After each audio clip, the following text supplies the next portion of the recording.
দিনটা ছিল দশমীর দিন। সন্ধ্যাবেলা আমরা বেরিয়েছিলাম এবং মাকে বরণ করে সিঁদুর পরিয়ে মিষ্টি মুখ করিয়ে মাকে বিদায় জানানোর পালা তখন। এবছর শ্রাবন্তীর কাছে দশমীটা ভীষণ স্পেশাল ছিল, কারণ এই বছর প্রথম ও মাকে বরণ করবে, সিঁদুর পরাবে। ও সেটাই করছিল আর আমি ছোট ছোট ভিডিও ক্লিপ নিচ্ছিলাম।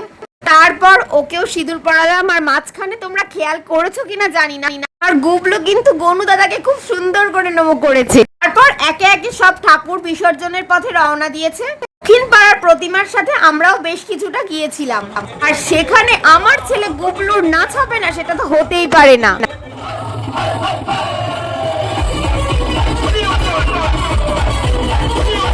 শুধুমাত্র গুবলুর নাচ নয়, ওখানে প্রত্যেকে প্রচুর আনন্দ করেছে। যারা ভাসানে বেরিয়েছিল বৃষ্টির তোয়াক্কা না করে সবাই প্রচুর আনন্দের সাথে প্রতিমা বিসর্জন করেছে। এইভাবেই কেটেছিল পুরো দশমীটা। তোমাদের ভিডিওটা কেমন লাগলো অবশ্যই জানিও। ভালো লাগলে লাইক, শেয়ার এন্ড সাবস্ক্রাইব।